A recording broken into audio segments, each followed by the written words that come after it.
Eyo ngoyo an kala yiɗan hoorema min calmini on min jetti on minen lamdo siray ko jamtun nyalliɗo nyalluɗon ɗo yo Allah wattaw ko jamtun nyalliɗo nyalluɗon onon fop min gari on yottinande kumpiral ngal he ɗemgal pular kabaruji jaltoɗi ɗo nyande wo nyande no o nisaga ɗo ndu suudu wiredo Radio Africa FM wondu ɗo he Bisawo Guinea Bisawo ɗo nde sare lamorde Radio Africa FM ɗi sakti calɗi muɗum e nder leydi he fop ɗum ɗon ko ha wawa yottade he bangeji leydi ɗi walla he dulaji ɗi fop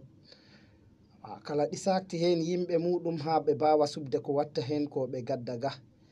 e nder ɗin calɗi caktaɗi ko nduɗo mawdu wonduɗo Bisawo ɗondu hero Mansuwan hero Bafara hero Mampara Foroya awa kala heɓeni yimɓe caktaɓe ko Mamadou Diawo wonto Gaaɓu Docteur Martins wonto Bafara Amadou Damfa wonto Bisoran Fammara Dabo wonto Ngore Roumaldo Boubacar Balde wonto Buuba e Isnaba Domingos Pungana wonton to Katio tuɓɓe Saydou Diasi wonton to ɓe bira Titi awa tumani Danso wonto ɓe bira Bulama Bijogos to Setor Impada toon ko Abdoulaye Kujidu Sambu wonton to Kebu Bakar Dala Balde wonton awa si tawi neɗɗo amen bo mi noddani ɗi heddi han no andu na wonde tawaka kono noon kono worri ni ko noon ɓayi kaydi ndi ko ɗum ɗo jogimi ɗo awa kalan to média fulɓe joni joni si a waɗi ɗum he Facebook sego dula goɗɗo gonɗa a waɗi joni média fulɓe haali Pular International a yi'an men to walla baɗa wurnafa a yi'an men toon awa kala sire o yi hen to pelle amen WhatsApp to pi men baɗat ɗum toon gila he tabital Fulagu e geɗe goɗɗe fop gila hero men bira ɓiɓɓe Propana Darussalam ɗum noon ko Allah mbalo nangara ron ɓura andirede Ceerno Mara Dembo Zakaria Camara ɗi nangi masiŋaji ɗi natugol tawrode ɗum ɗon balɗe 17 ndu lewru wirendu septembre e nder hirande guluje ɗiɗi he nogas e goho ko yowriro lebbi meɗen ɓaleɓe lamde seremɓe ɓe he almameɓe ɓe ɓayi ko maɓɓe gandi ko wonto kalandire Islam toɓɓe mawɗe ɗe ko jogiɗen e nder kumpiral he ko yeeso ngandu suudu laamu ndu ganduɗa nangudu demal e nder leydi he mbo wanno jilgu makko to nder hirnage leydi meɗen dargol ko hono paraji ɗi gonri mbo holliri wondema noon mbo yaltini ron konngudi makko awa keddoɗa he nder kumpiral he men kalnama hono mbo wiri hoko mbo waɗi awa keriraɗo jagorɗo kalfinaɗo ro sengo jande e nder leydi meɗen walla mbiya suudu jangirdoɗo heede pada wuyɓe ɓe gandaka horo giwri he o jemma subaka ɗo ɓe jahi ɓe bujjoyiron ɓe mbaɗi yakkanto molanago ɓe jakkiron noon no bere toon to wire impada ministre mbo éducation ensino supérieur inde makko wire Cyril Mamma Saliou Diallo mbo wi wondema he oɗo jamanu dartagol hebta dulaji mana he nder jangere he nder gueɗe goɗɗe pewnugol hajuji goɗɗi mbo wi ko feere forande waɗede toɓɓe mawɗe ɗe ko minen taru gari wadde kumpiral ngal Zakaria Camara nangani men masiŋaji ɗi Allah e balde nangi page men Facebook ga haalirde ga ko mawɗo toroɓɓe o natugol to nder kumpiral ngal ministre kerindinaɗo ro sengo demal he nder leydi e woni ko wire ministre de agriculture et développement rural inde makko wire Marciano Silva Barbeiro awa mbo yano to hirnage leydi meɗen ga mbo laaroyi paraji gonɗiro wire to nde sare wirende Kete Badu to section Pilundu to Kancungu to gon sengo ron mbo waɗiron balɗe 4 dargol ɗin paraji ron he oɗo jamanu ko hono worre makko Marciano Silva Barbeiro ɓay mbo yahi ha ron mbo wi wondema laamu ɗum ɗi du'a darade walla sengo demal ngal no bere ha bawen haɓade tampere nde e nder leydi he on sanga noon toon to gon faroto mbo yano no bimi on to wire Kete Badu toon to gon faro to mbo yano mbo holliri wondema demal ngal ɗi du'a wallede no bere se nder to ɓoli baɗo ɗiɗi he nder gon sengo ron laare hono bawren haɓorde tampereji gonɗi ɗi he nder leydi he. Radio Africa FM yecciriro ɓawo yi'i remoɓe ronɓe lamdiɓe hono ɗo worri ɓe biyo laamu ɗum nde wallinoɓe hokkinoɓe tubuji ha ɓe baɗi bali e nder geɗe goɗɗe ron ha ɓe bawa sangilde ndiyam ɗam rawa ɓittinani ɓe ɗum tawa tiɗɗinani ronno ɓe re maɓɓe ron ɓe bi wondema kono ko ɓuri ɓe ɓittinde ko angal laawi e angal keji liggorɗi woni ko wire faltadi matriage ko ɗum ɓuri ɓe ɓittinde ron he oɗo jamanu toon to heede maɓɓe no ɓe birini he nder ɗum noon ɓe bi wondema ko ɗum ɓe tori si en giwi ɗon toon to hirnage leydi ɗi toon to Marciano Silva Barberu yanoro jaheren koron pada ɗum koro suul leydi Guinée Bissau ro woni ɓe bi wondema wuyɓe ɓe gandaka ɗo giwri jahiro ndum maɓɓe suudu jangirdu ron he o wendogo jemma ɓe ɗiɗo ɗo ɓe bujji toon kaale sace he ko wire penderive he geɗe goɗɗe kayre piiji ɗi ganduɗa ɓen cohli ron he gandire maɓɓe kala wujja ron gandire tawaka ɗum wire computador ɓe mbiya gafede ko penderive o wujja ron o gonɗo ron he o jamanu secrétaire administrative gonɗo ron o inde makko wire Almamo Sadio mbo wi mbo torima laamu ɗum yandi no tinno walla ɓe na tewgol ɓe wabboniyankoɓe baɗoɓe ni ɓe gatunos de noit no tour mbo wino ɓen balluɓe ɓe tefa ɓe ha ɓe jeeya ɓe ganda ko hoɓe batta ɓe o kala banteya saabu batteriyaji maɓɓe ɗi kaaƴe liggoronoɗe gaddannoɓe kuɓɓam toon kala bujjano ha mbo wi noon ɓe tefi yola ɓe korima andude awa noon mbo rurri kala mbo wi ha kumini daadi o yandi tinnoɗen ballodiren ballen tefodiren ha ganden baɗoɓe ni ɓe saabu ko ñaami gerto woɗɗata hoɗo hede ɗum noon kala ko songi gertogal ngal gandon ɗo jimba cuuɗi ɗo saabu gertoɗe ɗe boɗɗarako mbo wi noon piiji majjirɗe ɓironɗe e dergel coɓalel woni ko wire pen piiji buyɗinno ron awa kala kalesi ɗiɗo ron saabu ɗin kalesaji no gorri ron ko ɗiɓe ƴamtanno ɓe baɗanno yimɓe ɓe matriculaɗi ɗin kalesaji rawɗin toon awa ɗum fof ɓen waddboniyankoɓe jaadi he muɗum mbo wi noon ɓe kolluno laamu ɗum kala ko batteriyaji ɗi bujjano ko laamu ɗum waɗano feere ha ɓe jiiri ɗi fop kono noon ngol ɗo ngol kono ɗum ni mbo wino ko ɓe yabino ko Allah ɓoyama torede pada ha ñagar kono ɗo ko kisan kisan joni joni ɗon noon ko Ablay Kujidu Sambo waɗi ɗe ɗo ligge ko makko jooɗi ron pada mawɓe amen ɓe Abdourahmane Touré e hebbini feere ɓe dulayo mbo wiyama dow ko watta ɗo ko jurnoɗa gaddaga tawa wona ha ɓooya Radio Africa FM ko tak tuma kaltaron hami tawa yettima ga ko non woni awa ministre mo éducation nationale et enseignement supérieur Cyril Mama Saliou Diallo ko non woni inde makko nde mbo wi wondema mbo holliri dargol dulaji he nder leydi he won mbo wi he nder Guinée Bissau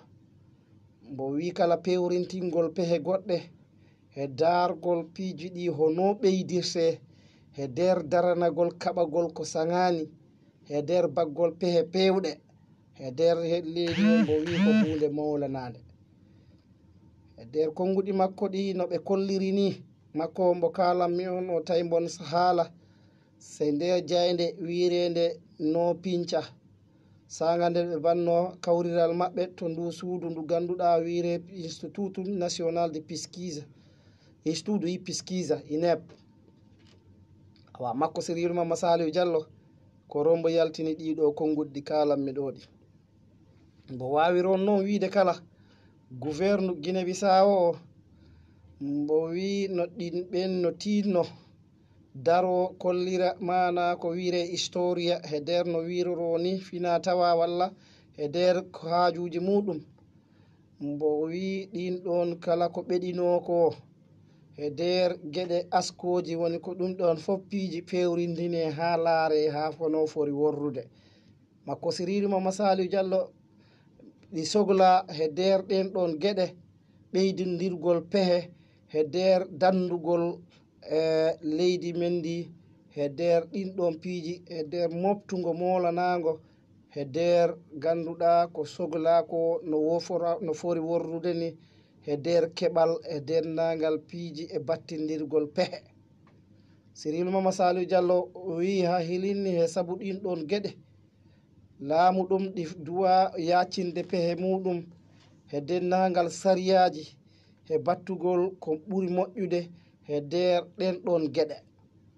E nder noon pewrindingol mana ndun suudu ndu bimi on moftirdu haajuji walla e nder piice askoji woni ko wiire bibliothèque e nder ɗin ɗon piiji fof no fora warrede ni mbo haali ɗum ɗon. Mbo wi ɗum ɗon noon ko fodde dargol hono fori warrude e nder baggol pehe e nder leydi meɗen he e dennagal ɗin ɗon piiji e kollirgol piiji kesam kesam tamagu ko yowiri e nder weyoji e ɓoggi karalleji sanga nden on journal bireɗo no pinca waɗanno ɗen mum geɗe. Haylinni makko on keruɗo he sengo jande suudu laamu halfinandu jande woni ko ɓe mbira tittural de passe de éducation mbo wi wondema he oɗo jamanu mbo wi caɗele ɗin to nowere e nder ɗin ɗon piiji noon mbo wi ko ma ɓeyde Guinée Bissau daro noon mbo holliri ni e nder ɗin ɗon geɗe fof ko ma darne ha laaɓa wawe ɓeydede e nder nantondiral e cuutgol mana gandiyel goni ko wiire salvaguardar memorie. Mbo wi gouverne Guinée Bissau o noon e maɓɓe e ballondirgol sebre wore dowleyankagal aduna woni ko wiire Nations Unies de Desenvolvement ɓen mbiyere PNUD e nder mana hanki dargol ɗen ɗon geɗe ko nde jayde wirende no pinca ɗum woni journal digital waɗa wawa kala he dennagal piiji no waɗa ɗum he digital e nder ɗin ɗon piiji fof kala awa dargol piiji ko yowiri he ɗin ɗon ɓeydangol yimɓe ɓe ran gandugol e nder ko wiire éducation de communication sociale ɓeydindirgol yimɓe ɓe jande gandina ɓe ko woni e nder dengal geɗe kalirde e ko suuɗi e nder muɗum. Mbo wiri noon makko mbo kalanmi on ɗo inde muɗum. Enen keddi noon haylini e kumpiral meɗen jaderen koye oɗo fannu nelteɗo mbo Dionysio kaabi nelara si nder keblagol ngoɗo maɓɓe baggol suɓa suɓa woni sumgo ngo ɓe battani jeegoɓal kawriral jeegoɓal ngal ka landa wiire ka parti du rénovation sociale awa makko Dionysio kaabimo mo nelara o inde muɗum wiire sana ayem tawi bon haala ɓe mbaɗi conférence adi imprensa noddudugol journaliste aɓe ɓe jooɗoɗa tinde asande ɓe lebda makko sana ayeb mbo wi wondema mbo weltima e nder on conférence adi imprensa mbo yaltini konguɗi ko won ton ko mbo wi ɓayramɓe ɓeɗima awa ɗo ɓayɓe ɓeɗima mbo wi ɗon weltinima kono noon mbo holliri ɗon kala no mbo wirini wondema ɓen ndun saldu maɓɓe daranindu baggol ngon suɓa no ɓe daro ɓe mbaɗa piiji ɓurɗi kelɗude ɗi ɓe mbaɗi ɗo ɗi yaara heno yaccori mbo wi ɓennaɓe ɗo ɓe ɗi gandi wondema si tawi maɓɓe wi'ama handen ɓe ɓennama kono ɗi woodi ko manque han mbo wi ɗon wona ko metti no bere mbo weltima ɗum koko ɓe mbawi yaadude no mbo wini kono noon kala ha ɓe ɓorliro ɓe daara hoko ɓe mbawi wadde ko saŋani ko piiɓe cantina ha saŋa o biireɗo sana ayeb ko noon mbo ayen sana ayam ko noon mbo wi makko woni ko ɓe mbira mandatario du candidat Dionysio Kaabi siège du congrès du parti de rénovation sociale yo ko makko woni ɗum. Awa enen keddi noon haylinni he kumpiral meɗen Guinée Bissau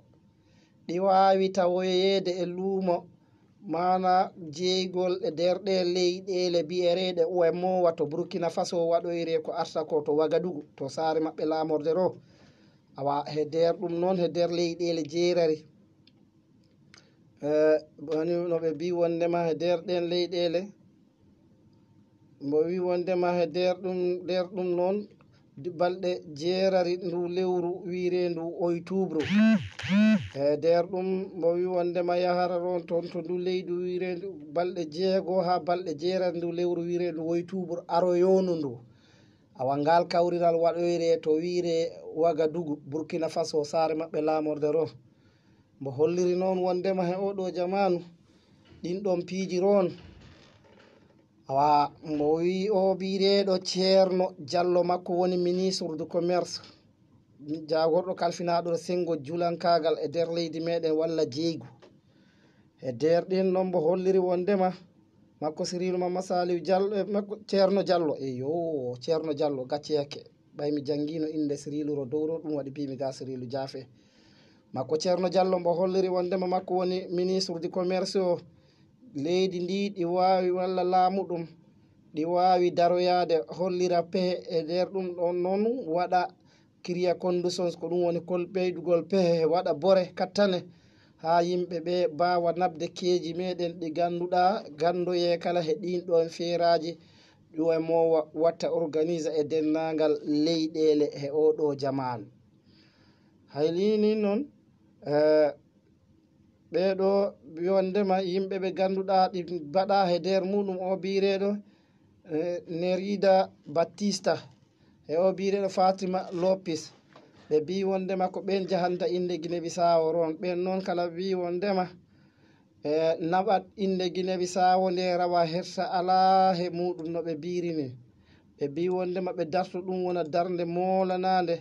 he dow peewal tawa ɗum ɗi yaadi he ko hocci no warrere ni ɓe bi ɗum ɓe daranto ɗum yimɓe gonɓe ro bayru militaire e dennagal ngon sengo ron e nororoɓe ron ɗum suudu ñawdirdu to bayru militaire ɓen mbawi ɗaɓɓoyde kala ko ɗo ɓe ɗaɓɓoyannoro hospital national Simon Mendis ko yowiri e sengo holsino woni ko ɓe bira examis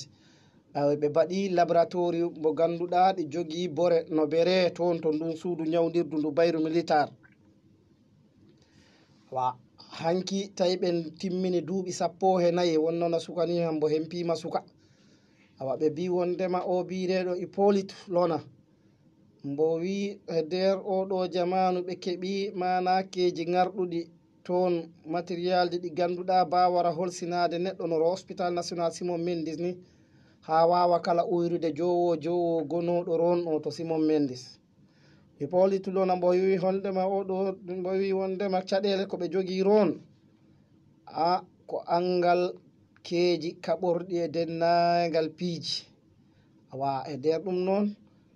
mbo waɗi juuɗe ɗeero dow hoore ro mbo luuki paabe mbo wi wondema gouverneur no tinno wattana ɓe ɗon yila sabu keepi ko mankortaɓe ɗon ko ɓurtu mi wi mi limta ɗum ɗo han wattu o yonoyrakam kono noon juuka raɓɓa ka mbiyen ɓe mankoraron piiji buyino ɓe balle kono noon ɗon kala welinande ɓayɓe mbi wondema ko baɗoyannoɗaro Simon Mendis a wawa ɗum wadde ɗon ɗo bayru militaire awa président du commission nationale de élections gonnoɗo yeesonga e nder nde fedde waɗo nde boore e nder leydi meɗen inde makko wiire José Pedro Sambo mbo naɓi ɗeri makko to ndu suudu ndu ganduɗa halfirindu ñawoje mawɗe he nder leydi meɗen to wiire suprême tribunal de justice mako José Pedro Sambo mbo woni neɗɗo gidiɗo nabde kayre muɗum e nder ɓeeli yimɓe paalaɓe ardade nden fedde laamu halfinade ñawore e nder leydi meɗen he mako José Pedro Sambo tawi noon he on sanga mbon ɗowra he yimɓe ɓe ganduɗa gonɓe toon to ndun suudu wirendu CNI ɓe mo liggodanno no wona koolaɗo kuuɓal maɓɓe bireɗo Felisberta Mora Vache e nder ɗum noon kala ɗon woni secrétaire adjoint e o bireɗo Pabi Kaabi ɓen ɗon ɓen jaaduno he makko ɓen ji'anoro ɓaawo makko tawi mbo yalta makko on José Pedro Sambo mbo tawi mana journaliste aɓe ɓe ɗi joɗi ɓe mbimo a waɗi ni mo wi ani hay bi walla bambo muuɓi fulɓe noon onon kala biɗon yeren ko jaabuye journal au démocrate ɓen gandi he nder sownani mumen lamdu poos gandi o bireɗo Osirio Pina Ferreira on ɗon kala woni neɗɗo ɗimmo mo ganduɗa ɗi naɓiron ɗeri muɗum he oɗo jamanu ɗi faala ardade nden fedde suprême faala wonde présidente suprême tribunal de justice e oɗo jamanu o bireɗo José Pedro Sambo waɗiron ɗen ɗon waɗiron mana no mbimi on ni kayre muɗum e nder ɗum o bireɗo Osiris Pina Freira mbo wonno mana hoorejo ɗimmo e nder dargol baggol ngol kawrirgol walla he on suɓa baɗanoɗo sa gande ɓe ɗaɓɓanno yeesonga o bireɗo Lima Antonio André makko he oɗo jamanu ko makko woni hoore nga ko mbo goro he yimɓe paalaɓe hedde ɗon he on ɗon siran e nder ɗum noon ɓe mbi wondema ɓen ɗon woni mana yimɓe ɓe ganduɗa paalaɓe ardade on siran wona nouveau président suprême tribunal e balɗe 4 lewru wiyerendu novembre e nde hirande nde gonɗen ɗo ndu balɗe garoyoɗe walla lebbi garoyoɗi e nder ɗum ko maɓɓe jowo gonton yimɓe ɓe ganduɗa paala hedde yeeso ɓen jowo ɗinɗe mumen ɗe ɗini Lima Antonio André ko makko woni président exercice e o bireɗo Ladislau Clement Fernando Imbasa e Zuka Armando Nankasa e o bireɗo Osiris Pina Freira e o bireɗo José Pedro Sambo on woni présidenti de commission national élections fedde nde ganduɗa baɗoɓe ha yimɓe baɗa élections ɗo ɗo meɗen ha he o jamanu no ɓe waɗi ɗoni ko makko woni toon présidenti kono noon ɓe mbi naɓi kayre makko ɗe to ndu suudu mawndu mbo naɓe naɓa ron bon faala wonoyde ron yeesonga e hoorejo suudu ñawore e nder leydi meɗen he o bireɗo François Dias ko makko yurnanto radio Africa FM gueɗe ɗe ganduɗa ɗin to sengo saria laamu mbo wi o bireɗo G Pedro Sambo on ala bore kedgol ɗon he on ɗon siran mbo wi on ko dew toɓɓe saria no ɓe birata ɗum ni he ɗemgal maɓɓe hucciyankoɓe woni ko wire juriste mbo wi on ala kattane he nder ɗum mako mbo wi wondema on G Pedro Sambo mbo wi on te nder ɗum on wawra wonde gardiɗo nden ɗum fedde no mbo wiri ni ha gardagol nden fedde nde kalanmi on ɗo ɗon saabu hollaka gueɗe muɗum to ndu suudu meɗen sarɗiyankoɓe mawndu to wire assemblée nationale populaire e nder ɗum noon gonnoɗo ɗon o siwrintinde on inde makko wire Mamma Saydou Balde mo ganduɗa maayi he balɗe 11 ndu lewru wirendu auguste to saare lamorde wirende Dakar ɗum koro Sénégal to saare maɓɓe lamorde ro ko rombo maayi ɓe mbi wondema wari mbo ko ɗum ñaw biyere ɗum Covid-19 Saydou Balde mbo wonno mana mbo suɓano he nder gon feggo balɗe 10 lewru wirendu maayu he nde hirande nde gonɗen ɗo mbo ɓangi mana mbo joɗɗina he siran makko he ko balɗe 26 lewru wirendu maayu fulɓe he nanoɓe pular biyoɓe mbimi e wimi e wimami kala ko liggoroɗa mi salminima mi yettima mino lamdo jammaɗa mino lamdo jamma yo Allah watta ko jamtun gonɗa onon fof halifaɓe meɗen diine mi salminiɓe maɓɓe piwlamɓe kantonɓe mi salminiɓe ala o ma o mi ñaguima ɓe du'a mi du'anima ɓe maɓɓe fof e nder ɗum kala e janoɓe tawoya hanto dennabo amen to maɓɓe fof kala janoɗo ron min du'ima ɗum woni dennabo Mamma Salle lamɗo propana o min janoron he dennabo makko awa min du'ima e dennagal janoɗo ron heno yaru noon yo Allah yoɓɗum baraji ɗi awa yo yanu ɓoyni wadde du'odiranen e dennagal piiji ko heddi noon janginen bakkiloɗen cukayel ha ngel janga ko ngel wallere mawɗo ha mbo janga ko mbo tinnoro saabu jande fanarake e nder ɗin ɗon piiji noon Abdourahmani Touré mawɗo amen o mbo wi neɗɗo tawa wakkilima a faala noddede wakkiloran mbo wi a noddere hay yimɓeɓe gañoma o anda a wakkilima ɗum noon ngol makko konngol ngol inati e ɗi am noppi awa an kala tinno bakkiloɗa danda hoorema he dennagal piiji a wakkilima ko ɗon mbawra yimɓeɓe gandara a waɗi goɗɗum ko Zakaria Camara nangi masiŋaji ɗi mi wino ko Tunkam Balde wonɗo mo gollere ko sara leydi Mamma Nene Balde wona makko wonɗo ko Zakaria Camara Allah e Balde nangi page men Facebook ga haalirde ga ko mawɗo toroɓe o Mamma Nene Balde noon wi jaɓani ko min woni mawɗo toroɓe o kono Zakaria Camara an kala yiɗan hoorema. Notícias nas línguas nacionais.